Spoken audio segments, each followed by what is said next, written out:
and welcome to Clash of the Dice. I am James and this is Warhammer 40,000 9th edition. This is going to be another solo play battle report where I'm going to be playing two armies myself because Joshua is still obsessed with Fortnite and just not interested in playing tabletop games. In this battle report we've got Grey Knights versus Tzeentch Demons. For the Grey Knights, I'm still using the 8th edition codex as written, so I haven't given my Grey Knights an extra wound. I haven't increased the range of the incinerators to 12 inches, even though all other flame weapons seem to be 12-inch range now, and certainly all of the Space Marines have got an extra wound. My Grey Knights still only have one wound each. So in terms of the force itself, it's a patrol. It's being led by a chaplain. This is Chaplin Zebulun. He is a chaplain in Terminator armour, and he's going to be the warlord for this particular game. His warlord trait is First to the Fray, which is re-rolling charge rolls for himself and any Grey Knights units that are within 6 inches of him at the start of the charge phase. And his relic is the Cuirass of Sacrifice, which is a 5-up ignore wounds. I know it's the warlord trait and the relic that everybody takes, but there's a reason for that. They're just simply the best ones in the codex. I sometimes wonder why Games Workshop bother to put other ones in when they put some ones in there that are so good. Anyway, his psychic power, I've given him Gate of Infinity. So warp charge value is 6, and any Grey Knights unit within 12 inches of him can be removed from the battlefield and then immediately set up anywhere more than 9 inches from enemy models. Because of course, all Grey Knights units are Psykers. In addition to that, we've got the two troops choices, which are both identical strike squads. So they are the ones on the top left of the screen and the ones on the extreme left of the screen. Two strike squads. Justicar has got a Nemesis Force Halberd in each squad, and there is also a Psy Cannon in each squad, and all the other squad members have got Nemesis Falchions. And again, both of the squads have got the same psychic power. They've both got astral aim, which basically allows them to shoot round corners. They don't need line of sight to the target. And then finally we've also got an Interceptor Squad. I love these guys because they've got personal teleporters, so once per game they can teleport anywhere on the battlefield. And in the meantime they can move 6 inches and also they can move 12 inches, but they ignore terrain. They can just teleport straight through it, through solid walls, through solid rocks, that sort of thing. They just teleport straight through it. And in there we've got an incinerator, we've got a warding stave, and all of the rest of the troops, including the Justicar, have got falchions. Their psychic power is Sanctuary, which will give them it'll give them a 5-up invulnerable save. If any unit has already got an invulnerable save, it gets increased to a maximum of a 3-up. So +1 to it, but a maximum of 3-up. So that is just shy of 500 points of Grey Knights. Moving on to the Demons of Tzeentch, they are being led by a Fluxmaster. Now, my Demons of Tzeentch do have a bit of a narrative going on as well. And I do have to say that Demons of Tzeentch in Warhammer 40K are pretty rubbish, and I am fully expecting the Grey Knights to simply walk all over them. Well, for one thing, the Grey Knights are demon hunters, and for another thing, as I say, Demons of Tzeentch are pretty rubbish in 40k. In Age of Sigmar, they're actually really good, but in Warhammer 40k, not so much. So my Tzeentch demons in both universes are known as the Chamber of the Scheming Warp Fire, and they are being led today by Fluxmaster Lamshish. And that's got nothing to do at all with my favourite meal from a kebab shop. So Lamshish, on his Disc of Tzeentch, he is equipped with a ritual dagger, and he's got a Staff of Change, which increases his smite from 18 inches to 24 inches. And his psychic powers, he knows 2, but he can only manifest 1 and deny 1 per turn. He's got Boon of Change and Flickering Flames. For his Warlord trait, he's got Demon Spark, which allows you to re-roll wound rolls of 1 in the shooting phase for friendly Tzeentch demons within 9 inches. And his relic is the Impossible Robe, and that gives him a 4-up invulnerable save. Now, because he's a Tzeentch demon, he gets +1 to invulnerable saves, so technically he's got a 3-up invulnerable save now. And in addition to that, once per game, I can re-roll a single failed saving throw for the wearer, and if the re-roll is a 1, he is immediately slain. Accompanying him, we've got a unit of 10 pink horrors, equipped with an icon and a musician. We've got 2 separate squads of blue horrors, because obviously those pink horrors need to split if they get slain. I'm not bringing any brimstone horrors, just pink and blue. And finally, we've got a unit of 6 flamers of Tzeentch. So those are the armies. Let's get on to the mission. For the mission, for the scenario, we're going back to open war cards, and I've selected, rather than drawing at random, War of Attrition, because that's basically just kill stuff, and I think that's quite fitting for a bunch of Chaos Demons going up against a bunch of Demon Hunters. The deployment card I did draw at random, and it's this kind of arrowhead one, which actually meets in the middle, so that's going to be interesting. And the action takes place around an ancient chaos worship site. So this ancient temple of some kind, surrounded by ancient ruins, and in a very unfrequently used area of the planet, obviously, although there must have been some activity recently to have resulted in demons being summoned to the planet. In terms of terrain features, I'm treating this central temple area as a ruin. I'm treating these, what I like to call stony naan breads, as just basic area terrain, so you get +1 to your cover save against range attacks if you're in it.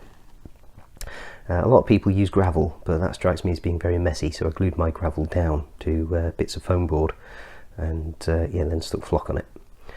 So a couple of areas of that on either side. Again, I've tried to keep the terrain set up as symmetrical as I can so that neither side gets a particular benefit or advantage. The trees are just going to be woods, so all the rules that apply to woods. And then finally, these rocky areas are going to obstruct line of sight, but also give you +1 to your cover save. So that's how the scenery is going to work. All of the scenery was made by my own fair hands. The table mat is from P-Work Wargames, one of my favourites because it's so versatile. You can use it in sci-fi or fantasy. It's the one I tend to use most often for fantasy. But yeah, that is the mission. That is the table. Again, it's a 3-foot by 4-foot table, so half of a 6-foot by 4-foot. So perfectly suitable for a combat patrol, which should be, is it 30 by 44? So slightly larger, but again 30 by 44 is the minimum size. So 36 by 48, perfectly fine. So I'm going to roll off for deployment and set up, and I'll see you on the other side. Okay, so we're set up. The Grey Knights are deployed over here on the left of the table as we're looking at it, and we've got a strike squad and the interceptors deployed. The other strike squad and the chaplain are going to be teleporting in later, and obviously that does not cost any reserve points to be spent because they've got the natural ability to teleport in because they are Grey Knights and a Terminator. For the demons, we've got the pink horrors in the middle. I thought that was quite thematic, putting them on the temple as if they'd just been summoned. We've got Lamshish hiding over here in the woods, and then behind this rock we've got the flamers. Now the blue horrors, to my understanding, because they are coming in as part of, you have to pay the points cost because we're playing matched play, so I don't get them for free, unfortunately. And because I've got 10 pink horrors, I needed 20 blue horrors for them to split into.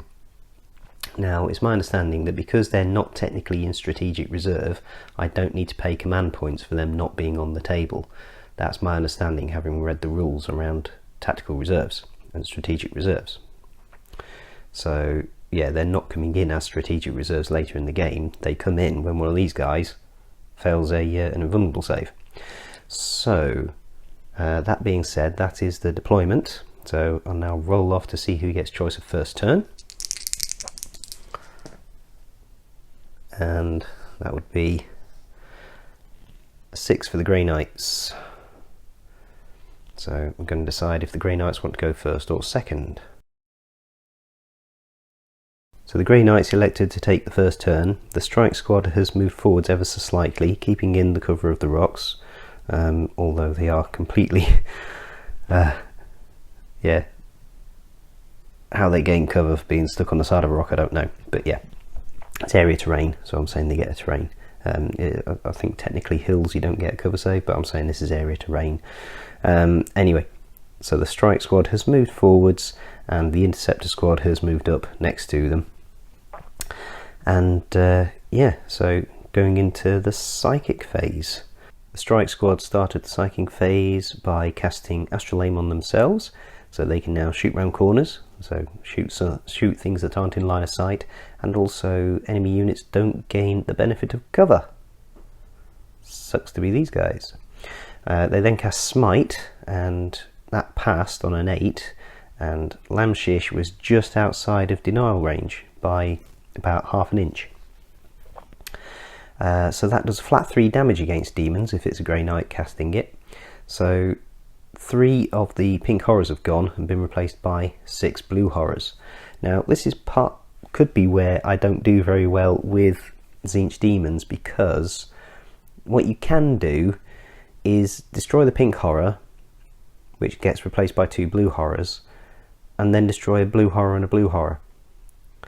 But I went for 3 pink horrors in the theory that these guys have got a stratagem they can play for 2 command points, where if you wipe out a demon's unit that's been killed by Grey Knights, for 2 command points you can bring the entire unit back, and it doesn't cost you any reinforcement points or any reserve points for tactical reserves, or for yeah, you don't have to pay the extra points in your army list for that unit coming back. So you get the unit back for free. So that's my thinking, but I don't know if that's the right tactical thing to do or not. But anyway, carrying on with the psychic phase, the interceptors cast Sanctuary on the strike squad. So these guys have now got a 5-up invulnerable save. Don't know if they'll need that or not, but they are out of range for smite because Grey Knights only get a 12-inch smite range, and they're about 14-15 inches away. So that's the end of the psychic phase, and we're going to go into the shooting phase. Right, I should have mentioned in the psychic phase the strike squad used the command point so that they could cast 2 psychic powers. Ordinarily they can only cast 1, but they've got a 1 command point stratagem that allows them to pass 2. So everything has shot in at this unit of horrors. So the strike squad shot first, and the horrors used the command point stratagem that allows them to get +1 to their invulnerable save. It costs 2 command points. Doesn't affect the pink horrors because they're already at 4+, and the revised version of that stratagem says it can't be used to increase it beyond 4+. So it only really affected the blue horrors. They go from a 5+ to a 4+. Long story short, all shooting went in, and there's now 4 fewer blue horrors. So that is the end of the shooting phase. It's also going to be the end of the turn, because we're out of charge range at the minute. I want the demons to get a bit closer before I go charging in. So that would be the end of the turn, other than the morale check on the demons. Alright, so the demons lost 3 pink horrors, and the blue horrors get added to the unit, so technically the unit has lost 7 models in total, so 3 pink horrors and 4 blue horrors. And we rolled a 3 for the morale check, so 3 + 7 is 10. So they failed the morale check. I was hoping for a 1 because that allows them to get D6 models back to the unit. So we're not at half the original unit size yet, so we now need to take a combat attrition test. So we rolled 1-1 for the combat attrition test, so 1 of the blue horrors ran away. Now I think I'm right in saying that, I think I did that right, But again, it's one of the complications with using Tzeentch demons, specifically pink horrors, blue horrors and brimstone horrors, in terms of how the morale works and the combat attrition tests and things like that. Yeah, it's a bit confusing as to what constitutes a lost model, and I think I'm doing it right. So when a pink horror dies, blue horrors get added to the unit. So if they subsequently die, they have lost those models from the unit. So they count towards the leadership test. That's how, as I understand it. If I'm doing it wrong, please do tell me, because I think it's one of the problems I have playing Tzeentch demons. I think it's one of the reasons why I do so badly with them. And I think other demons, Khorne and Nurgle, I think they get a much easier ride of things because they've got simpler units. Anyway, that is the end of Grey Knight's turn 1, and they haven't wiped out any units, so we're going on to Tzeentch demons turn 1. Tzeentch demons, end of the movement phase, and in fact it's actually the end of the psychic phase. So the flamers advanced out from behind the rock into that area terrain over there. The horrors moved forwards, and they move forward the full 6 inches, which takes them to the edge of the temple complex area. And they tried to cast Smite in the psychic phase, but that was denied. Before that happened, Lamshish advanced forwards. He needed a good advance, he got a 3, and that just about got him into the protection of the building. And yeah, he tried to cast Flickering Flames on the horrors, but that was also denied. He got an 8, the Grey Knights got an 8, but Grey Knights get +1 to deny the witch tests, so technically they got a 9. So psychic phase was a bit of a bust. So we're now going to go into the shooting phase for the Demons of Tzeentch. So the shooting phase was a bit of a bust. Yeah, less than half of the shots from the coruscating flames hit, and even fewer wounded. Some of them more would have wounded if Flickering Flames had got off, but as we know, it didn't. Only 1 wound got through, and only 2 wounds got through. 1 failed an armor save, but because they've got a 2-up armor save at the minute for being in cover, the Grey Knights just spent a command point on a reroll and saved it, so no damage done in the shooting phase. And can't decide if I want to charge. If they charge, they're going to get quite a lot of Overwatch. I think they are demons, so I think they would charge. So yeah, let's charge. So into the strike squad. Strike squad are going to spend a command point to Overwatch. So the demons did charge in, and they took no casualties to Overwatch, quite surprisingly. In the fight phase, the demons fought first and only inflicted 1 unsaved wound, which was then saved using a command point to re-roll it. And the Grey Knights fought back and polished off some more pink horrors. That's why I've got a couple of more blue horrors in there. And again, another failed leadership test resulted in 1 more running away. So that is the result of the Tzeentch Demons' first turn. So that's the end of the first battle round. No complete units have been destroyed, so as far as attrition goes, there isn't any. So we're going to go into turn 2. It's the end of the Grey Knights movement phase. The strike squad have stayed in combat with the horrors. The interceptors have moved over towards the flamers, and at the end of the phase the other strike squad has teleported in again to take on the flamers, and brother Chaplin Zebulun has teleported in, and he's got his eyes on the demon herald of Tzeentch. The psychic phase was just basically a smite train. So brother Chaplin Zebulun started things off, took 3 mortal wounds off Lamshish. Then the strike squad took out 3 more pink horrors. This interceptor squad failed to cast theirs, and then the new strike squad took out 1 flamer and put another one down to half health. So now moving into the shooting phase. For the shooting phase, Brother Chaplin Zebulun fired in at Lamshish, did nothing. These guys can't fire because they're in combat, they don't have pistols. The Strike Squad and the Interceptor Squad fired in on the Flamers. They killed off the one on one wound left and took out one more. But other than that, no further damage was done. So, charge phase. Brother Chaplin Zebulun is going to charge Lamshish. And that Strike Squad there is going to charge the Flamers. The Interceptors are just out of range, but they could charge, yeah, I think actually they'll charge in on the Horrors. So Brother Chaplin Zebulun made his charge. He didn't need his Warlord trait reroll.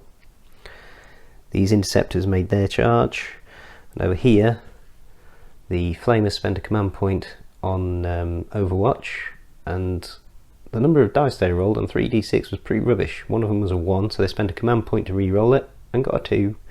But long story short, 3 of the Grey Knights Strike Squad were killed by Overwatch, and they possibly because of that they had to spend a command point to re-roll their charge, but they did eventually get in.